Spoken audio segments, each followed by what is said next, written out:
Europe 1. Le journal de 8h avec Fanny Marceau. Bonjour Fanny. Bonjour Jacques, bonjour à tous. C'est une rencontre inédite depuis le début de la guerre en Ukraine en 2022. Des délégations russes et américaines se réunissent aujourd'hui à Riyad en Arabie Saoudite. Discussion sur la paix en Ukraine pour renouer le dialogue et préparer le rendez-vous prochain entre Donald Trump et Vladimir Poutine. Un tête-à-tête auquel n'ont pas été conviés les Européens, incapables d'afficher une position commune. Et pas invité non plus le président ukrainien Volodymyr Zelensky, qui a pourtant mis en garde. Aucun accord noué sans lui ne sera reconnu par Kiev. Qu'en pensent les réfugiés ukrainiens installés en France de ces négociations américaines? Reportage dans le Nord du correspondant d'Europe 1, Maximilien Carlier. C'est choquant pour tous les Ukrainiens, ce qui s'est passé entre Trump et Poutine. Le coup de téléphone, l'échange entre les deux chefs d'État reste en travers de la gorge d'Olga, réfugiée ukrainienne installée en France depuis bientôt 3 ans. C'est vraiment la honte, mais pour les États-Unis, qu'un leader d'un grand pays démocratique, il essaie de négocier les choses avec un leader d'un pays autoritaire, sans mentionner le acte d'agression. Le président américain se comporte comme un homme d'affaires, poursuit-elle. Et Volodymyr Zelensky est mis de côté, regrette Olena, qui a du mal à croire au processus de paix. Si la guerre est arrêtée, c'est bien, c'est ce qu'il faut faire. Mais quand même, nous devons avoir des garanties que ça ne se répétera pas. Si on arrête la guerre maintenant, donc ça va être juste une pause pour Poutine. Alors que nous ne voulons plus aucun soldat russe sur notre territoire, insiste cette réfugiée qui pense à son mari épuisé, toujours mobilisé sur le front ukrainien. Marc Ambarel, Lys Lélannois, Maximilien Carlier, Europe 1. À la une également ce matin, Robert Ménard, le maire de Béziers, devant la justice aujourd'hui. Auditionné par le tribunal judiciaire de Montpellier pour avoir, il y a 1 an et demi, refusé de marier une Française et un Algérien sous OQTF. L'élu risque entre 2 et 5 ans de prison, 75 000 € d'amende et une peine d'inéligibilité, ce qui révolte ses administrés, mais aussi une partie de la classe politique. Une proposition de loi pour faire interdire le mariage lorsque l'un des futurs époux est en situation irrégulière doit être examinée dans 2 jours au Sénat. Son rapporteur Stéphane Le Rudulier, sénateur Les Républicains des Bouches-du-Rhône, était l'invité d'Europe 1 ce matin. Le gros problème de tout cela, c'est notre état de droit. La jurisprudence du Conseil constitutionnel, depuis 1993, dit la chose suivante: la liberté du mariage est une liberté fondamentale. Eh bien nous, on dit, vous avez sans doute raison, mais ce n'est pas un droit absolu. Et il faut des bornes. Aujourd'hui, en France, on peut se marier, même 2 personnes sans papier peuvent se marier dans une mairie française. C'est ce que dit en tout cas la jurisprudence du Conseil constitutionnel. Donc il faut un revirement de cette jurisprudence. Donc en l'état actuel de la loi, il peut se marier. L'officier d'état civil ne demande nullement la situation du ressortissant étranger par rapport au territoire français. Donc c'est cela qu'il faut changer. Et c'est la raison pour laquelle, maintenant, ça deviendra une pièce obligatoire. C'est à la personne de prouver qu'il est en situation régulière sur les territoires français. Stéphane Le Rudulier, invité d'Europe 1 Matin. Interview complète à retrouver sur europe1.fr et l'appli Europe 1. Le retour des débats sur la réforme des retraites. C'est demain que la Cour des comptes doit remettre au Premier ministre et aux partenaires sociaux son audit sur l'état de notre système de retraite. Bilan très attendu qui donnera le coup d'envoi des négociations pour trouver une alternative à la dernière réforme, ou en tout cas essayer. Barthélémy Philippe, la situation est tout de même déjà en grande partie connue. Les chiffres sont vertigineux.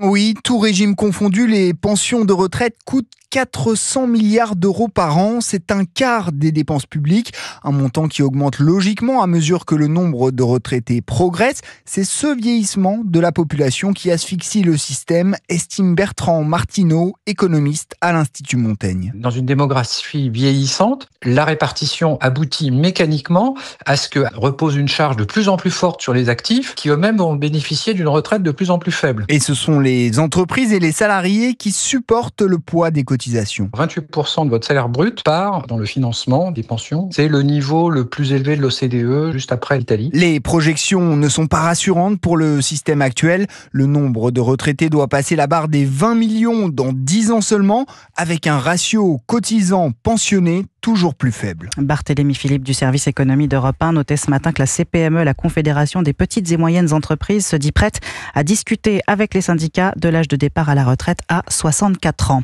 Un nouveau coup dur pour Citroën et le scandale des airbags Takata qui continue. Près de 240 000 propriétaires de Citroën C3 et DS3 appelés à ne plus rouler le temps que soient changés leurs airbags qui s'avèrent dangereux pour la circulation. À Rome, le pape n'a pas de fièvre. Son tableau clinique est stable, selon la presse italienne. Oui, le souverain pontife hospitalisé depuis vendredi pour une infection des voies respiratoires. Le Vatican se veut rassurant, mais à 88 ans, sa santé est fragile. Ses fidèles le savent bien, alors chaque prière compte. Reportage à la sortie des messes parisiennes, Antoine Bienvaux. Devant cette église parisienne, l'inquiétude se lit sur le visage des fidèles. Au moment d'entamer la messe, ils sont nombreux à avoir une pensée pour le pape François. On est désolé, on aime beaucoup notre pape François, donc on espère vivement qu'il se rétablisse et qu'il puisse continuer sa mission. On met toujours notre petit cierge, qu'on se réfugie dans la prière et la prière. Une prière qu'a aussi faite Nathalie, venue spécialement à la messe pour soutenir le pape François, loin des yeux mais près du cœur. On essaye de faire tout ce qu'on peut par la pensée, par notre présence.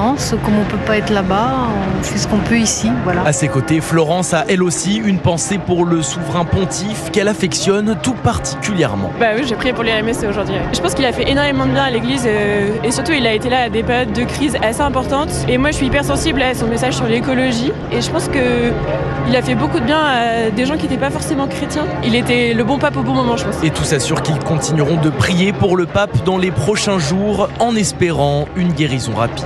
Antoine Bienvaux. L'émotion à Lagardelle sur l'Aise, près de Toulouse, 4 jours après la mort d'un adolescent de 14 ans. Oui, Axel rentrait de son entraînement de rugby en 2 roues quand il a été violemment percuté par un chauffard alcoolisé. Chauffard déjà condamné en 2022 pour conduite en état d'ivresse.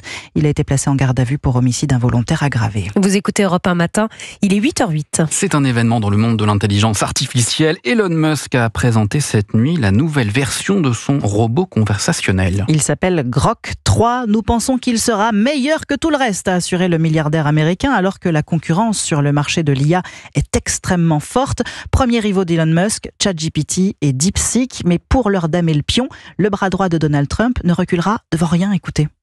Le but de Grok est de comprendre l'univers. Nous sommes portés par notre curiosité de comprendre et c'est pour ça que notre IA est la plus proche possible de la vérité, même si cette vérité est parfois à l'opposé du politiquement correct.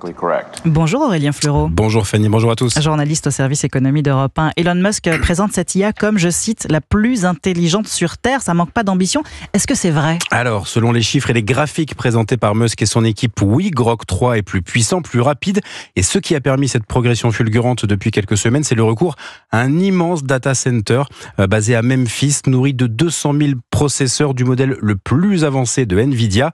Ensuite, Elon Musk et 3 ingénieurs de son équipe ont testé Grok 3 en direct. Alors, il s'est avéré efficace pour trouver le meilleur itinéraire pour un engin spatial qui part de la Terre pour aller sur Mars. En revanche, il n'a pas su trouver la bonne date pour le prochain lancement d'une fusée de SpaceX. Donc, comme tous les modèles, il y a encore des imperfections, mais la version payante promet d'être très poussée pour les recherches sur Internet et avoir une capacité de raisonnement inédite pour résoudre des problèmes. Merci beaucoup Aurélien Fleureau. Dans un instant, l'invité de Sonia Mabrouk, Thierry Breton, ancien commissaire européen. À tout de suite sur Europe.